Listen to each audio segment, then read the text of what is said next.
Hello, everyone, and welcome to the show. I'm Donovan. And I'm Jordan. Join us as we go into the pages. Podcast!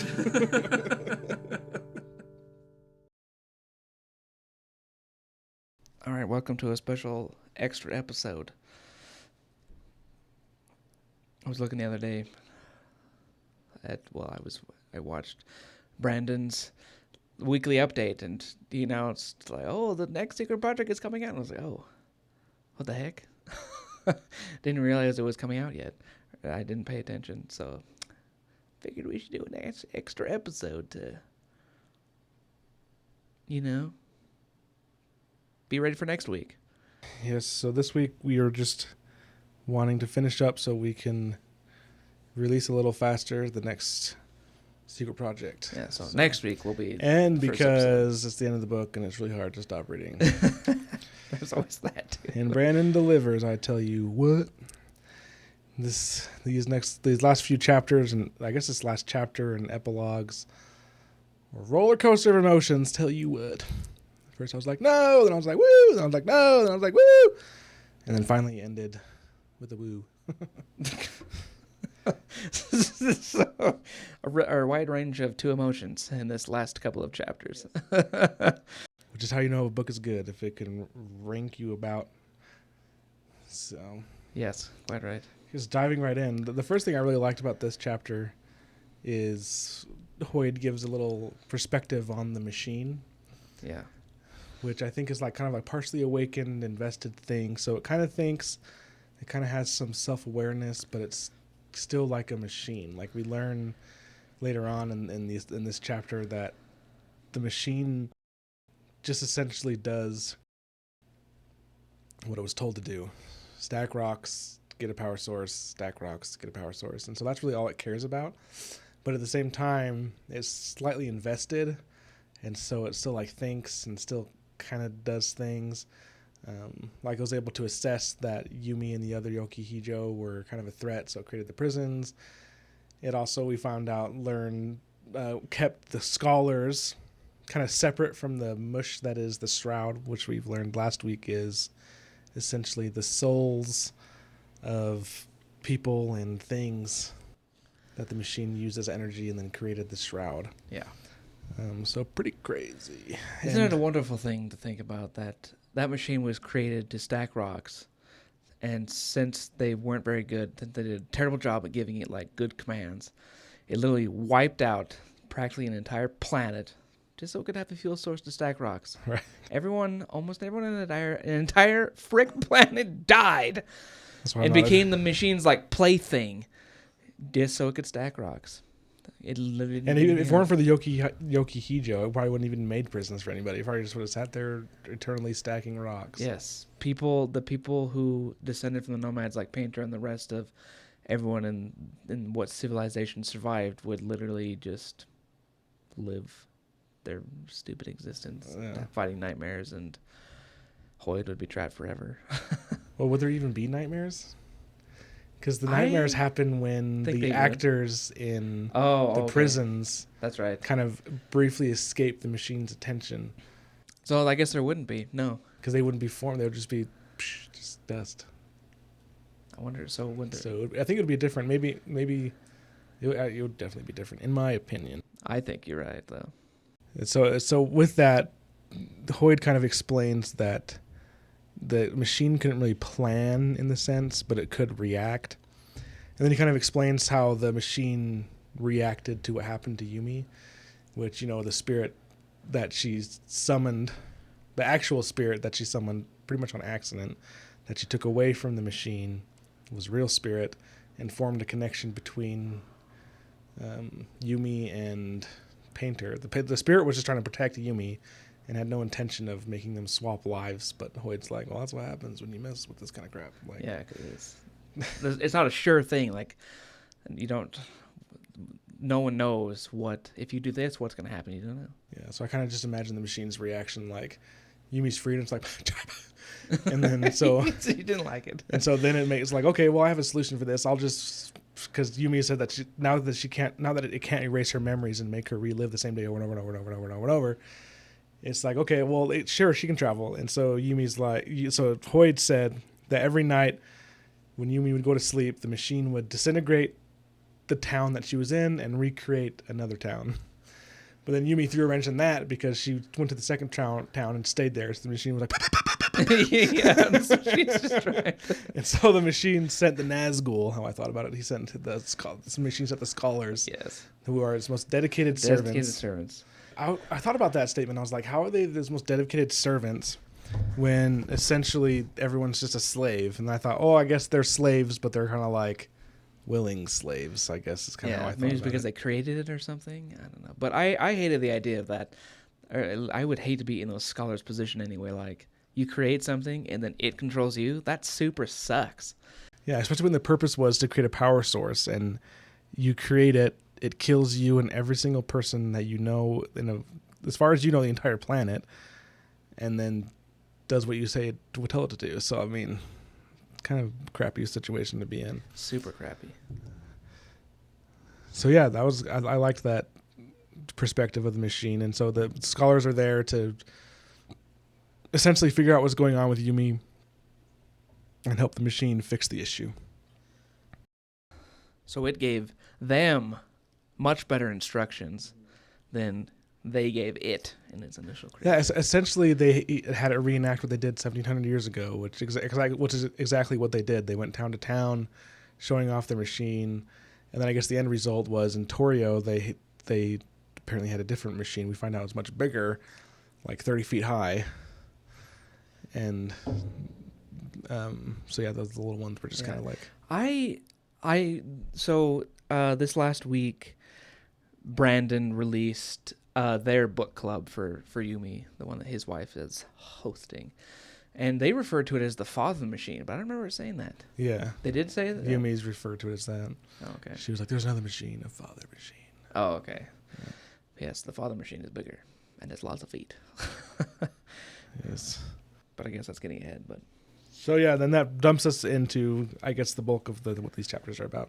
So if you remember last week, or I guess later, or the episode that we did before this one, okay, Yumi had narrowly escaped being captured by the scholars by essentially doing the same thing she did before, jumping on a tree and floating away. yes. But she quickly realizes, and we do as well as the readers, that, everything's made of souls, and the machine controls the souls, and so the machine starts to disintegrate the tree.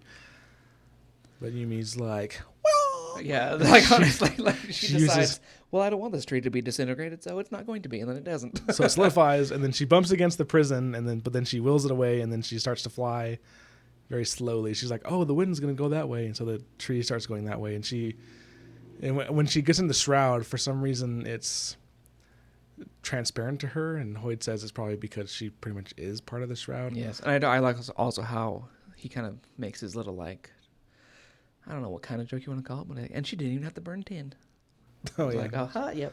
A little Scadrial humor.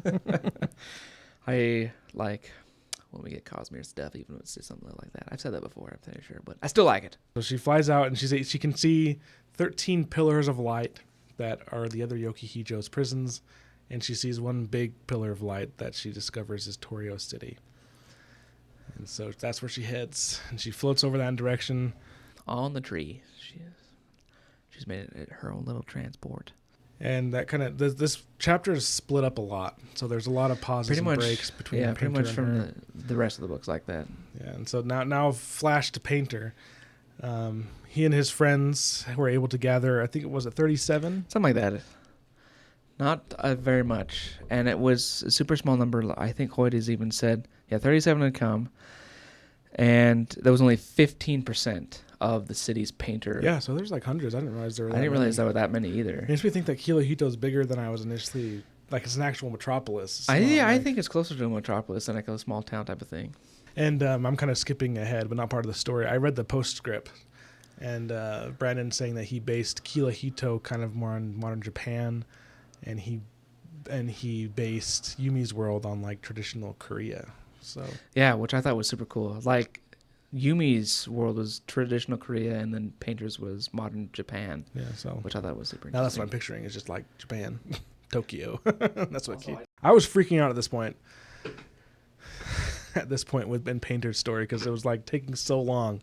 Yeah. Like, they ended up waiting like hours. A lot longer than I kind of was expecting. And all the painters that are there are kind of bored, lounging about, and they're all kind of mad that Nicaro's there. Apparently his reputation extends beyond his group of friends. Which that kind of made me a little more upset with his friends. Like, I can understand when someone does something, you get mad at him, but I don't like when people go behind that person's back and badmouth him, like, even more. Like, that's just low, if you ask me. So it's like, Akane and all you other people kind of suck, in my opinion.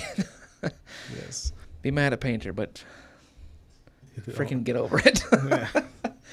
So they're all there. They're all grumbling. They're all kind of mad. And I'm like, oh, man, they aren't going to show up. I was totally thinking at the time that, like, oh, everyone's going to be like, oh, screw Nicaro, and all the painters are going to leave, and then the nightmares are going to come.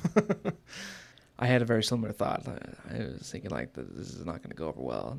Yeah, luckily it didn't happen quite like that. But we do get a little moment. Akane kind of confronts Nicaro a little bit. He apologizes again. She forgives him, but makes him promise that if nightmares end up not showing up, that he'll get therapy, essentially.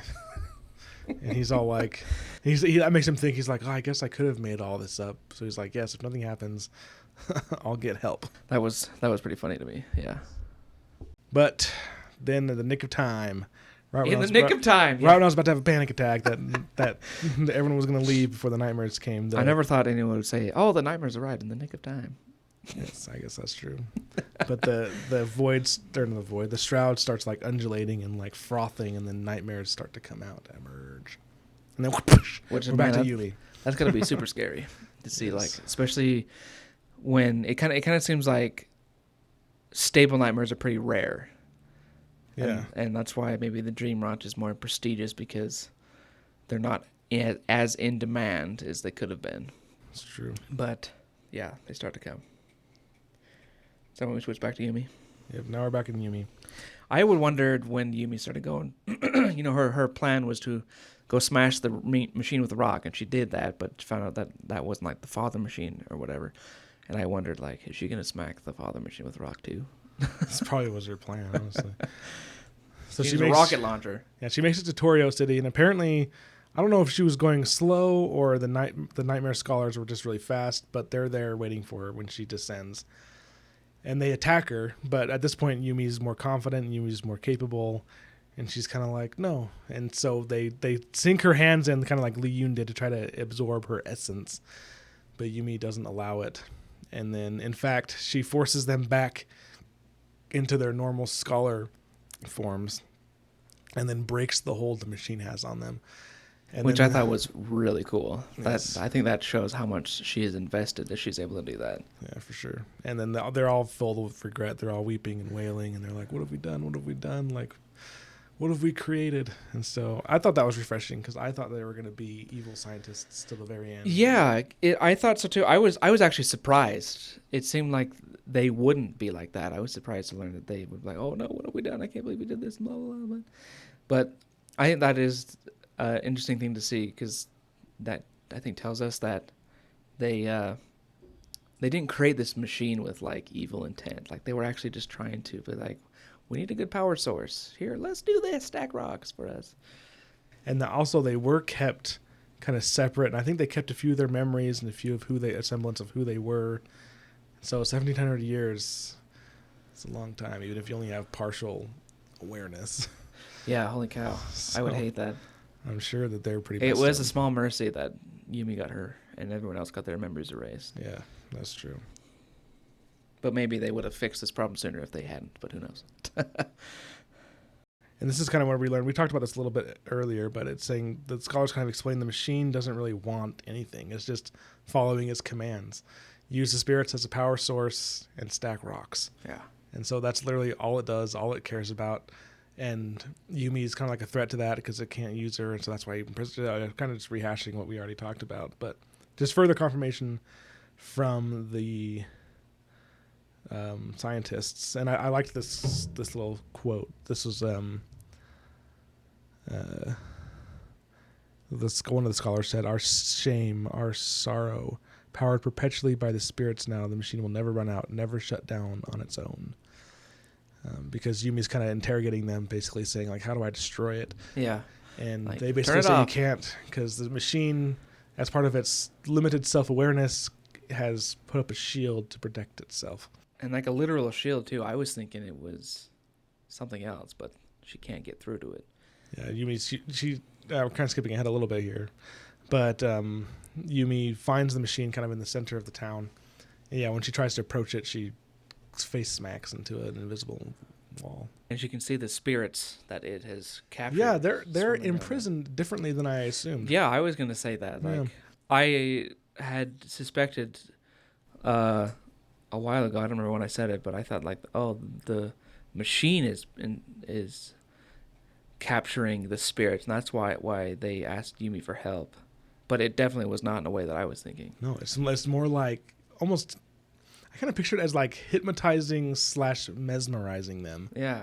Because so it's a huge machine, like we mentioned earlier, like 30 feet tall, and it has hundreds of arms, and it's like expertly stacking. But how it's stacking is it stacks something, knocks it down, stacks it again, knocks it down, stacks it again, knocks it down, with all hundreds of its hands. And Hoyd kind of steps in and says that it's done this so often that there's even like it's had to tear down the building around it to do it, and there's like sand. Yeah, it's crushed from so many rocks that it's just slowly like grinding together. Each time it stacks and knocks and stacks Yeah. and knocks, it just created a bunch of sand, and all the spirits are just floating around it, like just watching and like mesmerized by how technical it is and how well it's stacking technically. I would like to see that too. Maybe I'd get memorized. Whoa. Yeah, so that's interesting. So it's like the spirits know they're trapped, but at the same time, it's like they're like, wow. Yeah. So, It's like watching a kid show that's super boring and basic, but you can't turn away. and I guess somehow having the spirits there, that machine is able to siphon energy from them somehow. Doesn't really explain how it does it, but somehow it's able to do it. Siphon energy. I don't know if it really explained it and how it does it. It just kind of says it does it. So, in a super technical sense. which I guess is good enough for our purposes. Yeah, pretty much. Flashback to Painter. Painter's a total bad A. Yes. He's like totally Dreamwatch material. Because he has all these 37 people, and what's essentially happening is they find out that the painters, when they paint the staple nightmares, they'll temporarily transform, but they won't fizzle away. Which is normally they like fizzle away. They normally transform, they fizzle, but these ones, probably because they're super strong, stable ones created by the machine, they will go into shape, but as soon as you stop focusing on it, it turns back into a nightmare. And so so they're kind of stuck. they're kind of stuck, like they're holding back the tide, mainly because the nightmares are kind of confused because they weren't expecting resistance, and because the machine is being distracted by Yumi, it's not exerting full will. And Hoyd makes it kind of clear that that's pretty much the only reason they've survived, is because they're kind of able to distract the nightmares, kind of able to contain them, and they're confused. The nightmares are confused, and that's kind of where we're at. We get our first art also, which I think this art is pretty cool because there was someone who was faltering and was about to be taken out by a nightmare. Yeah. Then Painter jumps in and defends this lady. Yeah, and I really like this art because you have Painter kind of in the front, and he's painting on the ground. He paints a flower to help the nightmare not kill this lady. And in the background, you can see a circle of painters, and you see they're just surrounded by darkness and the eyes of nightmares. The eyes. So it's really cool. I like the. But I really like this whole battle just because it seems like finally it's just like a huge thing that is like Painter is not lying type of thing, and he's like a total bad A. Yeah. He's an actual Dreamwatch level painter, unlike the idiots who are in the Dreamwatch. So I really like that, and oh man, I was feeling nervous for Painter and our painters here, just thinking like this looks like it's not a battle they can win. It's just gonna be down to Yumi. Yeah. She's gonna be the one to have to stop this whole thing because Painter can't. Painter Nikaro, he's trying to rally them, and it kind of goes back to Yumi a little bit here, but we already talked about what happens next. Yeah. She finds the invisible thing. I found this whole battle sequence super interesting, just because of the uniqueness of it, that it is like, where in the world have you ever seen anything like this where people are defending against something that they are defending against an enemy that is trying to kill them with by painting. Paint and paint brushes. Defending with brushes and ink instead of sword and shield, type of thing. Like, just thought that was super unique, and I think this is why everyone should like Brandon. Yes, and then the painters are all starting to falter. The nightmares are starting to get over their confusion. There's several wounded painters at this point, and then Painter sees Lee Yoon, and then it clicks in his mind, and he starts painting the nightmares as people. Yeah. So first he starts with Lee Yoon because he knows Lee Yoon what she looks like, and he paints her, and she turns into a woman, and everyone's kind of like, because you're not supposed to make nightmares humans, because humans. Going back to the beginning, there was like a rule: don't paint it. You got to paint something super unthreatening. Yeah, and a human can still very much threaten you. Yeah, but Lee Yoon kind of just gasps and falls and kind of seems stunned and shocked, and then he starts painting the townspeople as he remembered them, and then slowly, he's able to reduce the population by reduce the nightmares to people instead of nightmares. Yeah, so there's like a couple hundred people he paints as the townsfolk, and that's how they're able to kind of defeat him. But meanwhile, and also the rallying cry that he was able to kind of bolster the painters right before he discovered this was saying that they are the Dream Watch. We're the Dream Watch. We're the Dream Watch. Which, yeah, they're more the Dream Watch than probably any other Dream Watch member ever has been. And then flashback to Yumi. We find out that the connection between Painter and Yumi hasn't fully been destroyed. And she kind of gets a vague impression of the struggle that Painter's going through, his pain and his frantic fighting. And then she also realizes that even if he defeats these few hundred that have come to get him, that the machine will just keep sending more and more and more and more. And Painter and Kirihito would all die. And so Yumi decides to do the one thing that she knows how, and she starts to stack. Of course. That went against everything I was expecting, because I was thinking like stacking is nothing, but that was apparently not true.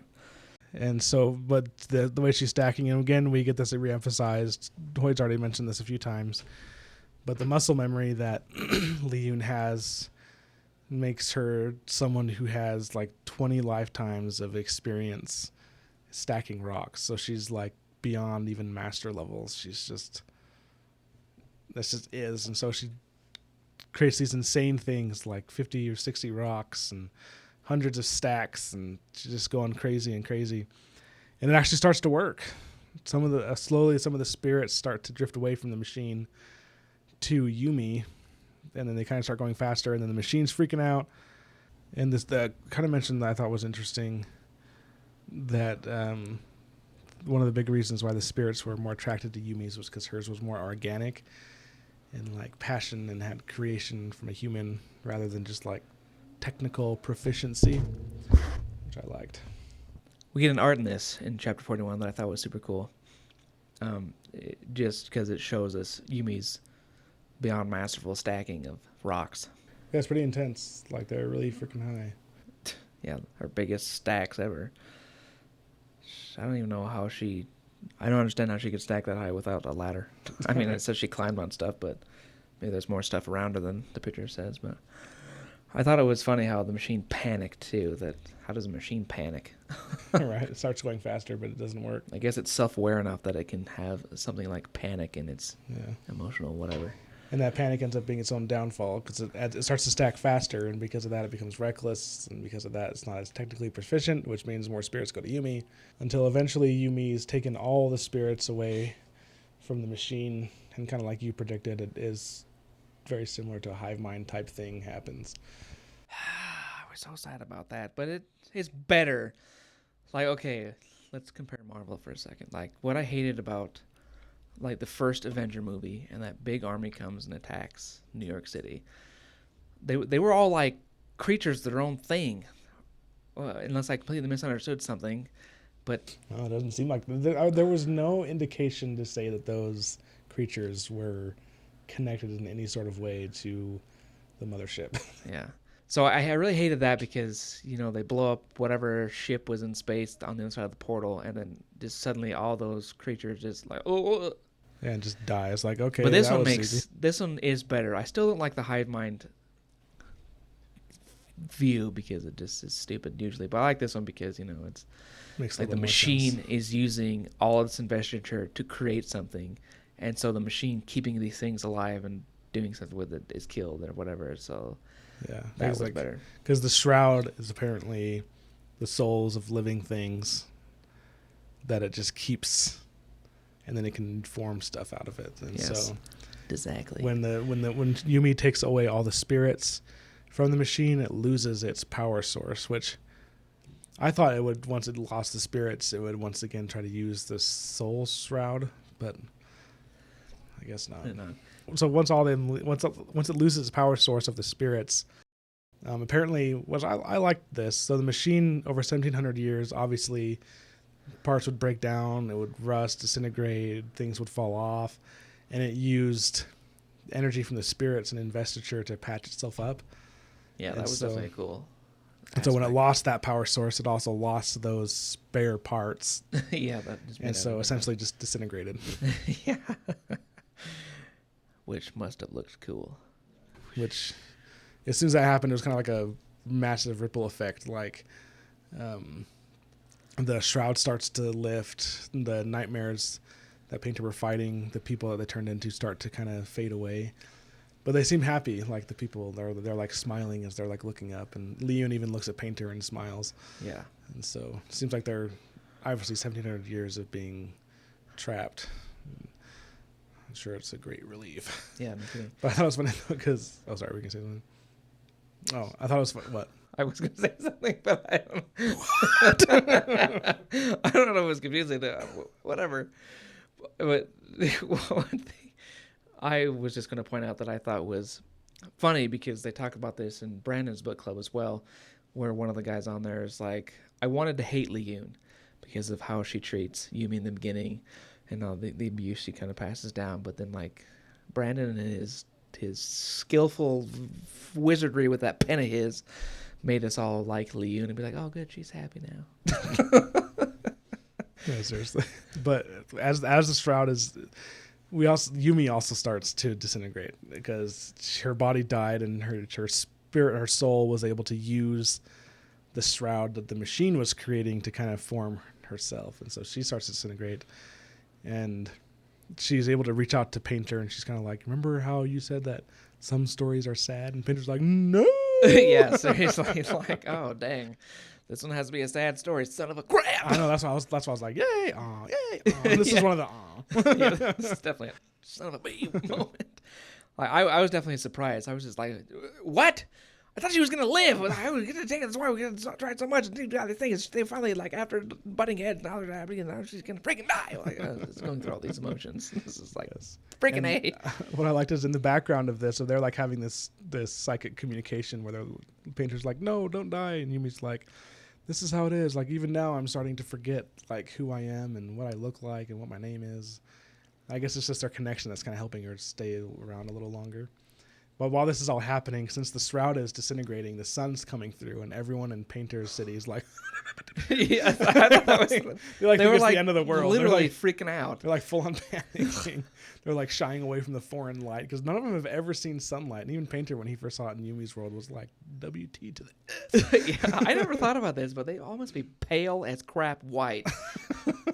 Yeah, Hoyt even says that they learned the hard way about sunburns. Yes, they did. I can only imagine they probably what the hard burn way is. so dang easy. Because, okay, even though, like, humans don't evolve like normal animals or whatever, I want to get into the whole thing, but, like, I would think for 1,700 years, if the human race didn't need protection against the sun, they would not have in their bodies what we have, would you say, to protect them against the sun. Yeah. So they must burn so easily. I bet there are some of them that are like, oh, look at this, let's go stare in the sun and like it. And then the next day they're just like red and they're just like, honestly, I'm gonna die. The sun's attacking me. I would not imagine, I would imagine it was not a little redness. I would imagine they were like full on spray painted red. Yes. And that's how it ends. Then we go to the epilogue, and I'm like, freaking Brandon. But then luckily, Hoyt's like, we tell stories, we need stories. And unfortunately, Painter didn't want this story to end, and I did. And I was like, good, what's Painter going to do now? I thought it was funny how did he put it? So basically, he's talking about like, I'm sorry I had to bring this ending to you, kind of like how it's kind of sad. But like the more you think about it, the more you realize that this is the ending the story demands. And he's like, I wish I could explain this to Painter because he thought the story wasn't finished. Those are italicized. Well, I thought he said like Painter was selfish and didn't want the story to end or something like that. So, but yeah. So what Painter does, and finally, what I thought was going to happen the whole time happens technically, because he goes to his blanks while everyone around him is freaking out because it's the end of the world because the sun's coming. He goes to his blank spot of wall and does this painting. This is one of the art pieces that we had earlier on in the book when they initially float away in the tree. He paints Yumi, whatever. I don't have to show you. But yeah, so it's the painting of Yumi in the tree, and he paints it like masterfully, and it attracts Yumi. Yes. So I was like, finally, a painting attracted something. Yeah, jeez. I didn't think about that, but freaking eight. Finally happened. We're in. Every turn, I was like, I bet any second now he's gonna draw on summon spirits, and I was freaking wrong. But I was like, ha ha! He summoned Yumi.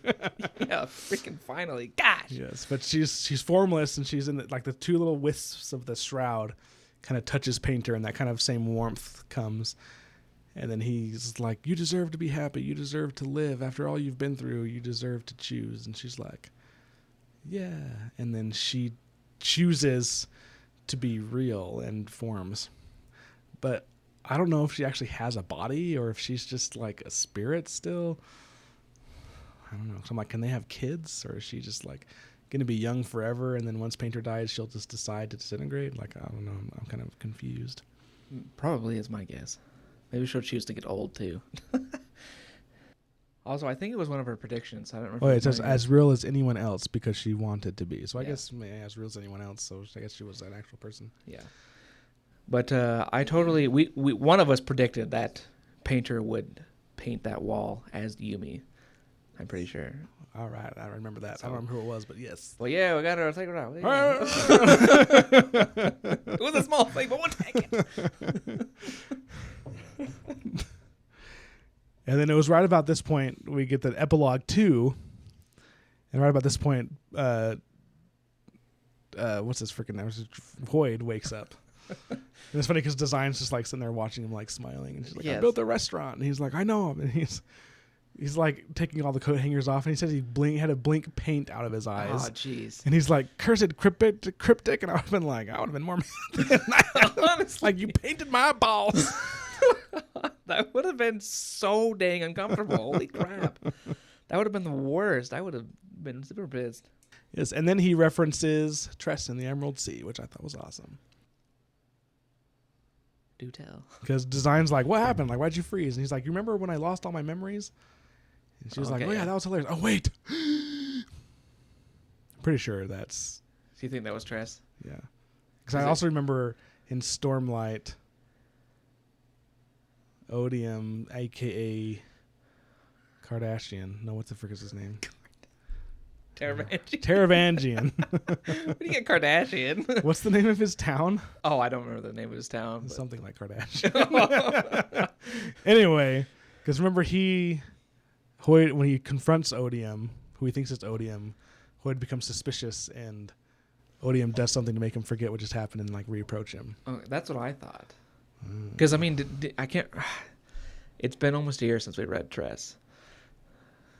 Like 6 months. Because I'm pretty sure he had no memories in that. Like, he was like crazy. But did he have no memories, or is it just he wasn't allowed to have them? Or like... To like talk.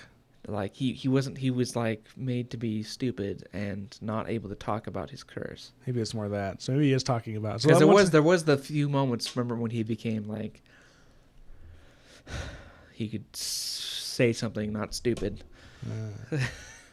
Okay, so who knows? One of those two things, probably more like what you're thinking. Like, so I mean, okay, so actually, it would make more sense that he was talking about what happened to him on Roshar, But if that is, does that mean like that he got out of what Taravangian did to him? Yeah, it's like, why And would he be here in the middle of fighting Taravangian unless they had won? So I'm like, spoiler! Yeah, seriously. So if that was right, then there was a spoiler for Stormlight 5 right there. Gosh. I guess we'll see when Stormlight 5 comes out how right we were. Oh gosh, I don't know if I can wait. I like the art we get here of just like design sitting there casually just like watching him take off all the crap people put on him. And they start talking about how are they going to get off the planet, and they're like, oh, there's a spaceship. And I'm like, the spaceship's not going to work, you idiots, because there's no Heon anymore, because the Heon was being created by the machine. But then I'll get to that. But anyway, I like their interaction here, because It is pretty funny. Design and Hoyt have a good interaction. He decides to keep the crown on because he's like, the crown was a special kind of awful, and so he keeps it. So he still has really bad fashion sense, like he did in Tress, I think. But I also like this part was really interesting because it tells us why Hoyt was a statue. Yeah, because he says, "Remember how I lost my memories?" And she was like, "Yeah, that was crazy." She's just hilarious. She loved it. Yeah, she's like, "Yeah, it was hilarious." So he's like, "I took precautions to make sure." All he says is he created protocols that if someone tried to do that again, protocols would happen. He doesn't even say what those protocols are. And when they first came to the planet, the machine tried to feed off his investiture, and his protocols activated and turned him into a statue. Yeah. And he was like, "That's not exactly what I thought would happen, but." So he needs to work on his commands too for his magic and whatever. Yeah. Yeah, and then this is when he asks, how are we getting off this planet? I'm also wondering, like, because the design says any desire to stick around until the next pickup in 3 years. So I'm like, pickup 3 years? What the heck? Yeah, I thought that too. What the heck does that mean? Is there someone else who's traveling like him, some other world hopper? I have no idea. Is there like a bus that just goes from world to world and you can just hop on? I'm like, sign me up. That would be insane though, because how often does it come? Because right now where they're at, they have to wait 3 years for the next pickup. What the heck? Yeah, so. Or is it something to do with Shadesmar? I don't know. Oh man, so many questions. So many questions. And so he's like, how are we getting away? And then it's funny. Design leaves and then comes back, and she has like this huge stack of paper. She's like, I have a plan. And then she's like, you're going to imitate one of the astronauts. We're going to steal their ship. And it said it should be able to get us to the Iron 7 way station. So now there's another question. What the crap is the Iron 7 way station? You got me. And then he's like, you need all those papers for such a simple plan of steal a spaceship and go to the way station. She's like, that's not plans. These are my recipes. Yeah. And she's like, you can't believe like you could put together perfectly edible ingredients in a certain combination and make something completely unedible. It's so fun. And it's so fun. He's like, you're crazy. And she's like, This is kind of a funny interaction. I think he even was like, no, it's not. Yes. And then they essentially say they're going to leave. And then he's like, what about your restaurant? And she's like, don't worry, I willed it to someone. And it turns out she willed it to Painter and I guess Nakaro and Yumi. Yes. And during this, Yumi and Painter kind of show up outside the shop and they share a kiss. And apparently it's a really powerful, passionate kiss and their souls intertwine. It's like, I didn't think about that, but that's what it says. I think at the end, they're like in their souls. well, yeah. I did say that, but I didn't think about it as I'm just like, great, they're kissing, whatever.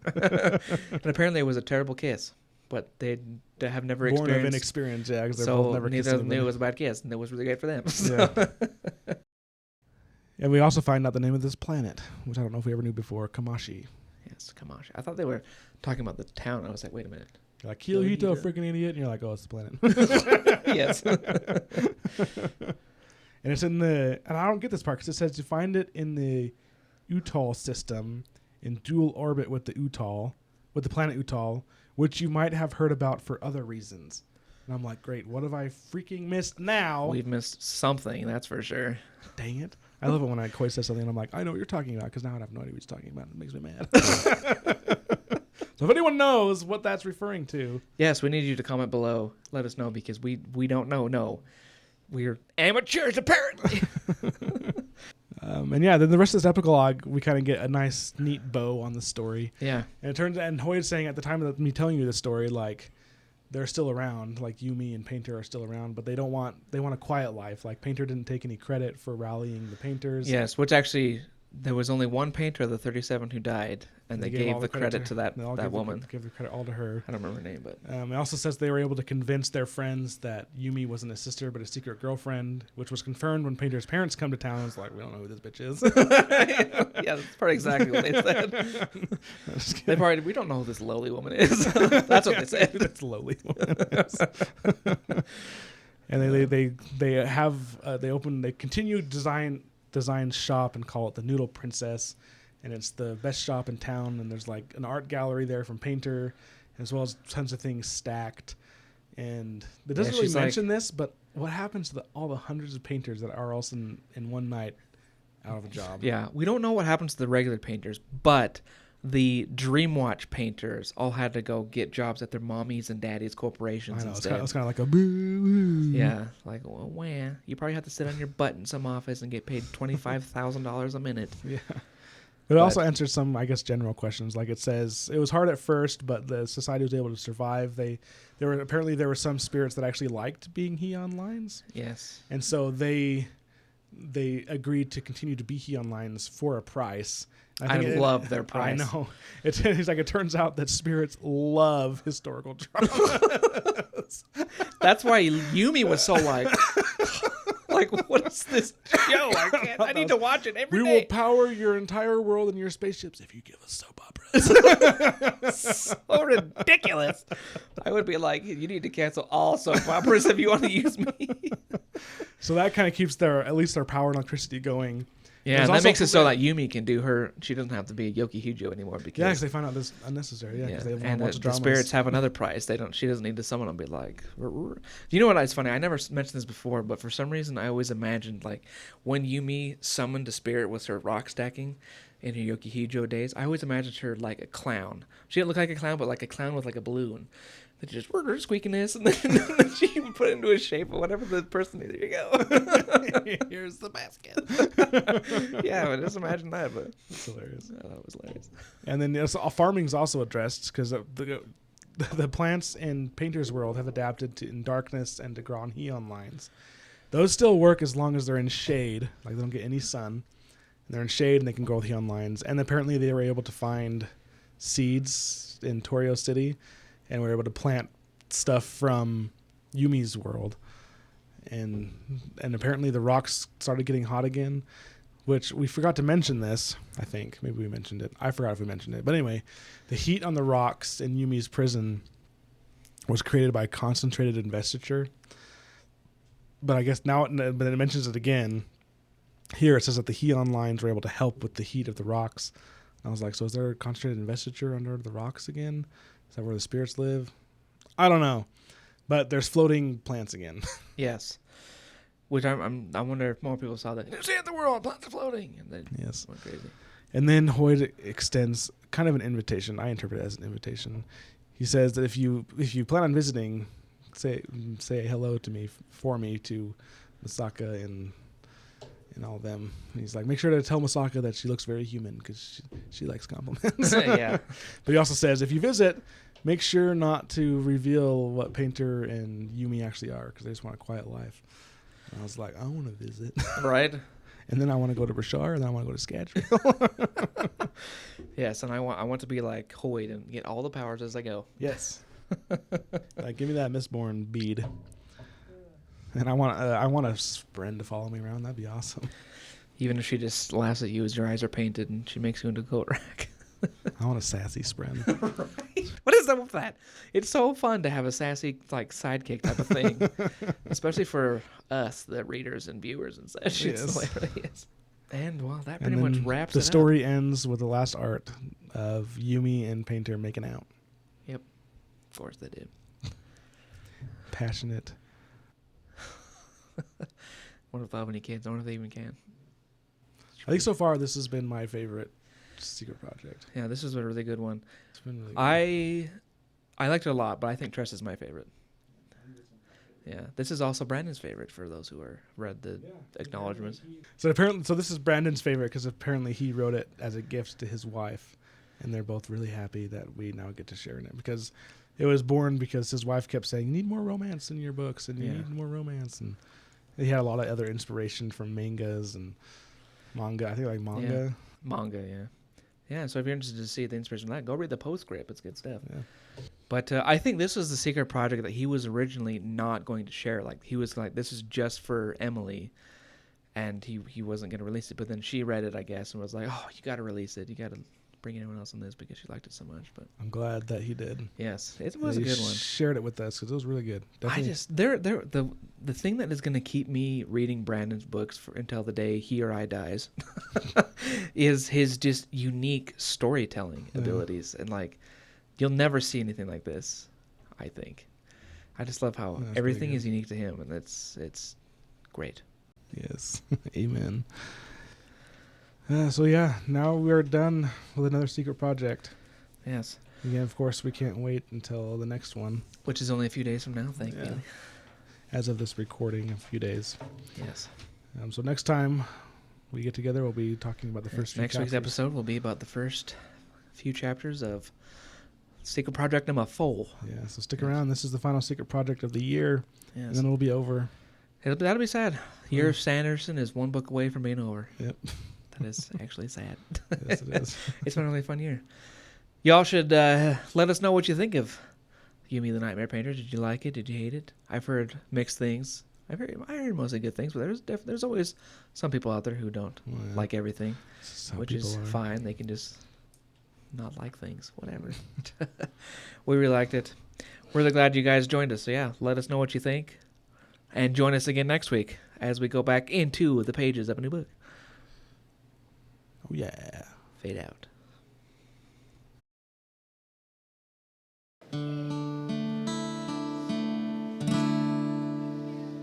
It's over.